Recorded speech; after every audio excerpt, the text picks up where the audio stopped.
नमस्कार, जोहार आप सभी साथियों का एक बार फिर से स्वागत है हमारे चैनल पीसीएस फाउंडेशन में। आज झारखंड टेट जो 2024 होने वाला है एग्ज़ाम, उसका आज हम जो हिस्ट्री पोर्शन है ना, उसका हम सवाल लेकर आए हैं। ये सवाल जो है, वो आपका एनसीईआरटी बेस्ड है, ठीक है? जो कि आपको देखना है कि आपको कितना आता है। जो भी सिलेबस पर आधारित जब सिलेबस तो आया नहीं है, लेकिन ये जो है ना, हम जो सवाल लेकर आए हैं, वो बेसिक है। क्योंकि हिस्ट्री में आपको इतिहास से ज़रूरत जो पढ़ना है, वो क्या पढ़ना रहेगा? वही चीज़ को हम लेकर आए हैं क्योंकि आप एक टीचर बनने जा रहे हैं, तो टीचर बनने के दायित्व में आपको यह भी फ़र्ज़ बनता है कि आप सब कुछ पढ़ के जाएँ। ठीक है? सवाल कहीं से भी आ सकते हैं। ठीक है? चलिए, आज हम लोग पढ़ने जा रहे हैं। अगर रही अगर चैनल पर आप कोई नए होंगे तो सब्सक्राइब ज़रूर कर दीजिएगा क्योंकि जो सवाल है वो आपके लिए लगातार आते जाएँगे। ठीक है? चलिए, आज क्या पढ़ने वाले हैं? अगर किन्हीं को यह पीडीएफ चाहिए तो पीडीएफ मिल जाएगा टेलीग्राम चैनल पे। ठीक है? जाके वहाँ से जॉइन कर लीजिएगा, वहाँ पे यह पीडीएफ आपको मिल जाएगा, जो कि पीसीएस फाउंडेशन टेलीग्राम चैनल है।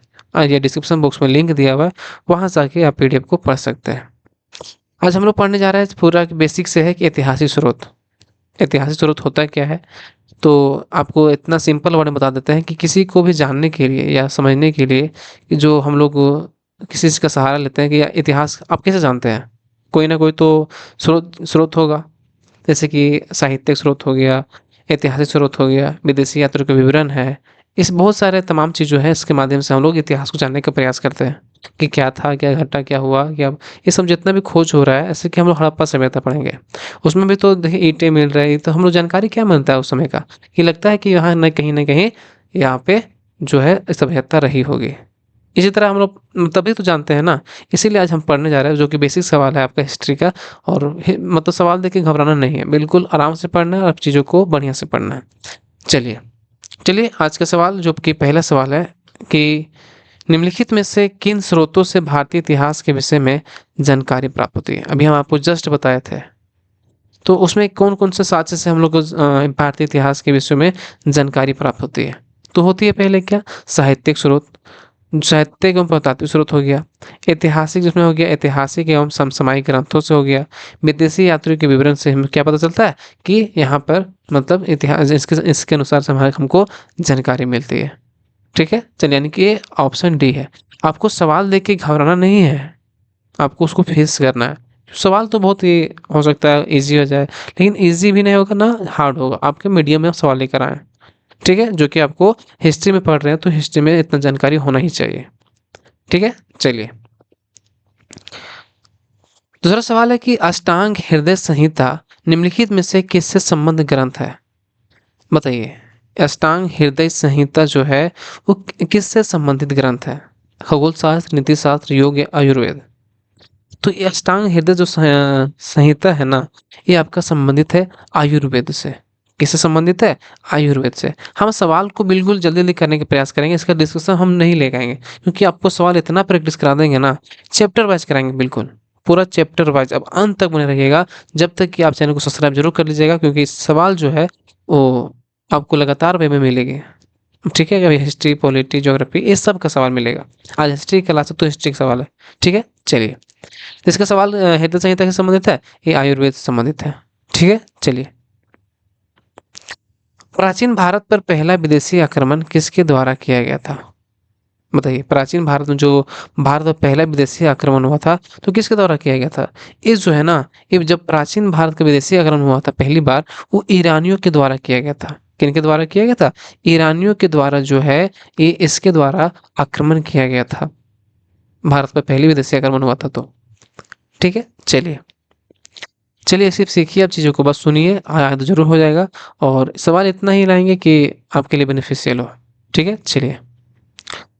चौथा सवाल है कि निम्नलिखित युग्मों में से कौन सही सुमेलित नहीं है? इसमें 4 ऑप्शन दिया है, उसमें कौन-सा सुमेलित नहीं है? ईश्वर वर्मन, जौनपुर प्रस्तर अभिलेख, बिल्कुल सही है कि ईश्वर वर्मन जो है, वो जौनपुर प्रस्तर अभिलेख से संबंधित है, ये सही है। इसी प्रकार आपका क्या है? इसी प्रकार जो है आपका सर्ववर्मन है, ये गया के ताम्रपत्र से बिल्कुल नहीं, ये वाला सुमेलित है, ये नहीं है सर्ववर्मन। ठीक है? इसी तरह है जीवित गुप्ता द्वितीय जो कि देववर्णक अभिलेख है। क्या सही है? जीवित गुप्ता द्वितीय जो है ये देववर्णक से संबंधित यानी कि ये भी सही है। इसी तरह ईशान वर्मन जो है वो हरहा पाषाण अभिलेख है। आपको सवाल हिम्मत बना के रखिएगा, ठीक है? आपको जानना, सभी चीज़ जानना है। ऐसा नहीं कि सब वर्ड सुन के आप स्किप कर दीजिएगा वीडियो, नहीं, सुनना है तो सुनना है। ईशान वर्मन जो है हरहा पाषाण अभिलेख, बिल्कुल सही है। आज हम लोग साहित्य शोध पढ़ रहे हैं ना, इसीलिए आपको नाम अजीब अजीब मिलेगा। इसी तरह हम हड़प्पा सभ्यता रहेंगे तो इंटरेस्टिंग टॉपिक है वो सब, तो आपको मजा आएगा क्योंकि आप पढ़े होंगे, लेकिन ये भी पढ़ना जरूरी है, ठीक है? चलिए, इसी तरह ए ऑप्शन बी नंबर गलत है, ठीक है, याद रखिएगा। अगला सवाल देखिए, मौर्यकालीन इतिहास के विषय में सर्वाधिक जानकारी निम्न में से किस स्रोत द्वारा मिलती है? मौर्यकालीन इतिहास के विषय में सर्वाधिक जानकारी जो है निम्न में से किस स्रोत द्वारा मिलती है? अभिलेखों द्वारा, बौद्ध ग्रंथों द्वारा, या तत्कालीन मुद्राओं द्वारा, या पुरातत्व द्वारा? तो किसके द्वारा मिलता है? ये जो है ना, मौर्यकालीन की जो सर्वाधिक जानकारी मिलता है वो अभिलेखों के द्वारा मिलती है। बहुत सारे अभिलेख खुदवाए गए, बनवाए गए, ये सब क्या है? ये सब क्या है? मौर्यकालीन इतिहास की सर्वाधिक जानकारी लेने के लिए पर्याप्त है, ठीक है? चलिए, पश्चिम भारत में खरोष्ठी लिपि का प्रचार किनके संपर्क के पश्चात प्रारंभ हुआ? पश्चिमी भारत में खरोष्ठी लिपि का प्रचार किनके संपर्क के पश्चात प्रारंभ हुआ? तो जो खरोष्ठी लिपि का जो है ना, ये पता है किनके कारण हुआ? ये हुआ था ईरानियों के संपर्क के बाद। क्या हुआ था? ईरानियों के संपर्क के बाद पश्चिमी भारत में खरोष्ठी लिपि का प्रचार हुआ था, ठीक है, याद रखिएगा। चलिए आगे बढ़ते हैं। ऋग्वेदिक पनी किस वर्ग के नागरिक थे? बताइए, ऋग्वेदिक जो पनी है किस वर्ग के नागरिक थे? पुरोहित, व्यापारी, लोहार, या स्वर्णकार? तो ऋग्वेदिक पनी जो है ना, ये आपका थे किस प्रकार के? ये थे व्यापारी। क्या थे? ये व्यापारी वर्ग से संबंधित थे, ठीक है, पनी लोग, ठीक है। आगे बढ़ते हैं। निम्नलिखित में से किसने पाटलिपुत्र को पोलीब्रोथा कहा? सवाल बहुत अच्छा है कि निम्नलिखित में से किसने पाटलिपुत्र को पोलीब्रोथा कहा था? मेगास्थनीज, स्ट्रेबो, या प्लूटार्क, या एरियन ने? तो पोलीब्रोथा किसने कहा था? ये जो कहा था आपका, किसने कहा था? ये क्या था? मेगास्थनीज ने। किसने कहा था? मेगास्थनीज जो है पाटलिपुत्र को पोलीब्रोथा कहा था, ठीक है। चलिए आगे बढ़ते हैं। आदि काव्य की संज्ञा किसे दी जाती है? आदि काव्य की संज्ञा किसे दी जाती है? बताइए। तो आदि काव्य की जो संज्ञा है ना, वो दिया जाता है आपका रामायण को। किनको दिया जाता है? रामायण को आदि काव्य की संज्ञा दी जाती है, ठीक है, याद रखिएगा। चलिए आज का अगला सवाल देखते हैं। सत्यमेव जयते शब्द किस उपनिषद से लिया गया है? बताइए, सत्यमेव जयते शब्द किस उपनिषद से लिया गया है? तो सत्यमेव जयते जो है ना, वो आपका मुंडकोपनिषद से लिया गया है। किससे लिया गया है? मुंडकोपनिषद से, या सत्यमेव जयते लिया गया है, ठीक है। अगला सवाल देखिए। सवाल लंबा देख के घबराना नहीं है, आपको हम पहले ही बोल दिए। सवाल को एक बार पढ़िए। निम्नलिखित में से किस पुस्तक के माध्यम से प्राचीन समय में लाल सागर, फारस की खाड़ी तथा हिंद महासागर में होने वाले रोमन व्यापार के वृतांत प्रस्तुत किया गया है? निम्नलिखित में से किस पुस्तक के माध्यम से प्राचीन समय में लाल सागर, फारस की खाड़ी तथा हिंद महासागर में होने वाले रोमन व्यापार के वृतांत प्रस्तुत किए गए हैं? तो किसका प्रस्तुत किया गया है? ये किया गया आपका पेरिप्लस ऑफ द एरिथ्रियन सी में। कि किसमें किया गया है? एक आपका वृतांत है जो कि पेरिप्लस ऑफ द एरिथ्रियन सी में यह किया गया है, ठीक है। चलिए बस इतना ही याद रखिएगा, बस हिम्मत बना के रखिएगा। अगला सवाल देखिए। भारत में सबसे प्राचीन अभिलेख किस शासक के प्राप्त हुए हैं? बताइए, भारत में सबसे प्राचीन जो अभिलेख है वो किस शासक के प्राप्त हुए हैं? प्राचीन, तो सबसे प्राचीन जो अभिलेख प्राप्त हुए हैं ना, वो हुए हैं आपका अशोक के। किनके हुए? अशोक के जो है भारत के सबसे प्राचीन अभिलेख अशोक के प्राप्त हुए हैं, ठीक है। चलिए, प्राचीन कालीन ग्रंथों में 16 महाजनपदों का उल्लेख है। प्राचीन कालीन किन ग्रंथों में 16 महाजनपदों का उल्लेख है? तो किनका उल्लेख है? एक अगुंतर निकाय का और एक भगवती सूत्र का जो है ना, ये महाजनपदों में उल्लेख है, ठीक है, किसमें? प्राचीन काली ग्रंथों जो है, जो 16 महाजनपद है, उसमें अगुंतर निकाय और भगवती सूत्र ये दोनों का उल्लेख है। ठीक है? चलिए, आगे बढ़ते हैं। सर्वप्रथम 1837 ईस्वी में अशोक के अभिलेखों को किसके द्वारा पढ़ा गया था? सर्वप्रथम जो 1837 में अशोक के अभिलेखों को किसके द्वारा पढ़ा गया था? तो अशोक के जो अभिलेख है ना, वो पढ़ा गया था सबसे पहले जेम्स प्रिंसप के द्वारा। कब पढ़ा गया था? 1837 में। ठीक है, याद रखिए किसके द्वारा पढ़ा गया था? जेम्स प्रिंसप के द्वारा। ठीक है, चलिए। प्राचीनतम व्याकरण अष्टाध्यायी के रचनाकार हैं। प्राचीनतम व्याकरण अष्टाध्यायी के रचनाकार कौन है? तो इसके जो रचनाकार है वो आपका है कौन? पाणिनि। अष्टाध्यायी के रचनाकार कौन है? तो पाणिनि जी द्वारा लिखा ये इनका रचनाकार है अष्टाध्यायी का। ठीक है, चलिए। सहस्त्री संहिता उपनाम निम्नलिखित में से किस ग्रंथ का है? महाभारत, ऋग्वेद, रामायण या अथर्ववेद? सतसहस्त्री संहिता ये जो है ना, वो आपका महाभारत में ग्रंथ है। किसका ग्रंथ है? इसका महाभारत में जो जो सतसहस्त्री संहिता के उपनाम जो है, वो महाभारत से ग्रंथ का है। ठीक है, चलिएगा आगे बढ़िएगा। सुलभ सूत्र किस विषय से संबंधित है? सवाल है, सुलभ सूत्र जो है किस विषय से संबंधित है? तो सुलभ सूत्र जो है ना, वो आपका ज्यामिति से संबंधित है। किससे संबंधित है? तो सुलभ सूत्र जो है आपका, वो ज्यामिति से संबंधित सूत्र है। ठीक है, चलिए। हाँ, सवाल है कि सी यू की नामक यात्रा विवरण निम्नलिखित में से किससे संबंधित है? सी यू की नामक यात्रा विवरण निम्नलिखित में से किससे संबंधित है? सी यू की। तो सी यू की नामक जो है ना, ये आपका किससे संबंधित है? ये संबंधित है आपका हेन सॉन्ग से। किससे संबंधित है? वेन सॉन्ग से जो है सी यू की नामक यात्रा विवरण यह संबंधित है। ठीक है, चलिए। भारत का सर्वप्राचीन धर्म ग्रंथ है। भारत का सर्वप्राचीन धर्म ग्रंथ है पुराण, वेद, ब्राह्मण ग्रंथ या उपनिषद? तो भारत का जो सर्वप्राचीन ग्रंथ है ना, धर्म ग्रंथ, वो आपका है कौन सा? तो ये आपका है वेद। कौन सा है? वेद जो है वो भारत का सर्वप्राचीन धर्म ग्रंथ है। ठीक है, चलिए। भारतीय संगीत का जनक है ऋग्वेद, सामवेद, अथर्ववेद, यजुर्वेद? तो भारतीय संगीत का जो जनक है वो कौन है? संगीत का, तो संगीत जो है ना, वो आपका सामवेद से। किससे संबंधित है? सामवेद से। ठीक है, चलिए। अगला सवाल देखिए। राज्याभिषेक के नियम दिए गए हैं किसमें? ऐतरेय ब्राह्मण में, शतपथ ब्राह्मण में, गोपद ब्राह्मण में या कौशिकी में?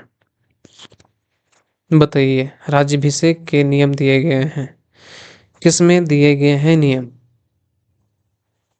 तो यह नियम दिए गए हैं आपका ऐतरेय ब्राह्मण में।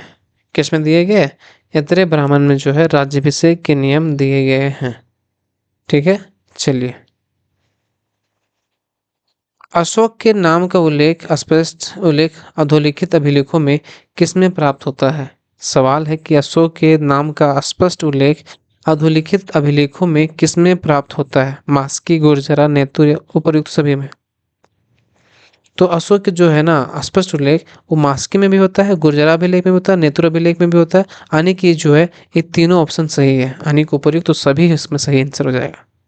ठीक है, किसमें? मास्की, गुर्जरा, नेतुर।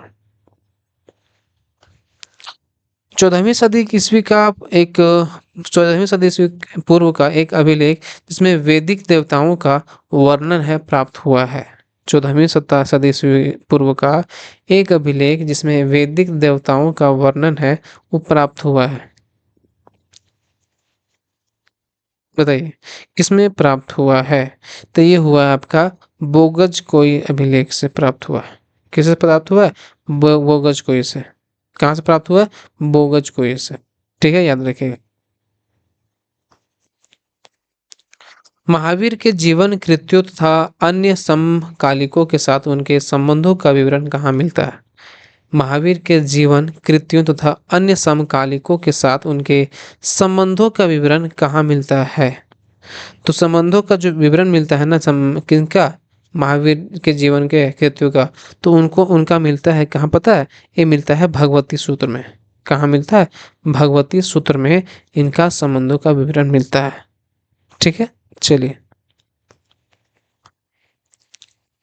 ऋग्वैदिक काल के प्रारंभ में किसे महत्वपूर्ण मूल्यवान संपत्ति समझा जाता था?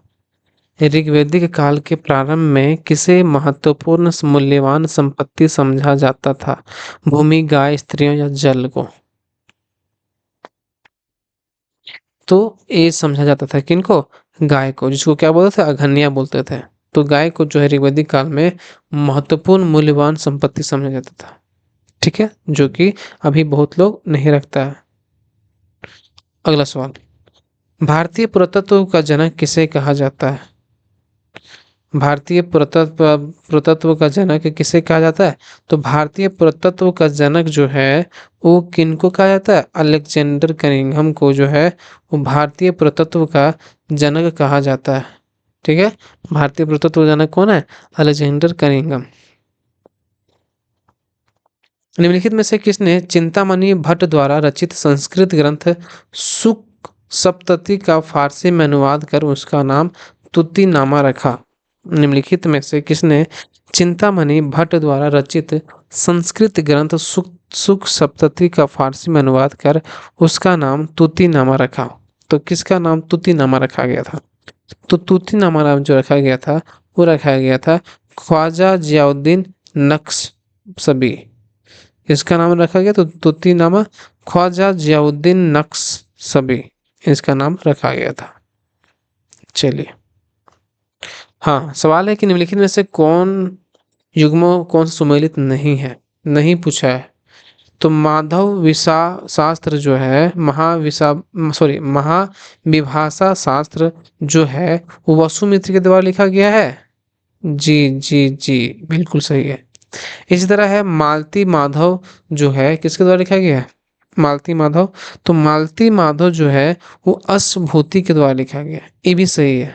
ठीक है, ये भी सही है। इसी तरह सूर्य सिद्धांत, तो सूर्य सिद्धांत जो है वो आर्यभट्ट के द्वारा लिखा गया। क्या सही है? बी बिल्कुल सही है। रत्नावली, रत्नावली बाणभट्ट लिखा है क्या? नहीं, रत्नावली जो है वो हर्षवर्धन के द्वारा लिखा गया। कौन लिखा? हर्षवर्धन के द्वारा लिखा गया। ठीक है, यानी कि ऑप्शन ये वाला गलत हो जाएगा, जो कि बाणभट्ट लिखा हुआ, इसका रत्नावली ये हर्षवर्धन ने लिखा था। ठीक है, चलिए। सवाल है कि निम्नलिखित में से किस स्तूप में आर्यक स्तंभ वाले मंच की विशेषताएं मिलती है? निम्नलिखित में से किस स्तूप में आर्यक स्तंभ वाले मंच की विशेषताएं मिलती है? बोधगया, घंटासाल, अमरावती या नागार्जुन कोंड? तो ये मिलता है अमरावती में। कहाँ मिलता है? आर्यक स्तंभ वाले मंच की जो विशेषताएं मिलती है वो अमरावती में मिलती है। ठीक है, चलिए। चलिए, आप लोगों को यहीं पे अब समाप्त हुआ क्लास, और वीडियो अच्छा लगेगा तो लाइक जरूर कर दीजिएगा, अपने दोस्तों के साथ शेयर कर दीजिएगा। चैनल पर आप नए होंगे तो सब्सक्राइब करना भी ना भूलिएगा। इसी तरह आपको क्लास मिलते ही जाएंगे। ठीक है, यानी चैप्टर वाइज, टॉपिक वाइज सब मिलेगा। ठीक है, मिलते हैं अगले वीडियो में। तो धन्यवाद आप सभी को एक बार फिर से। नमस्कार।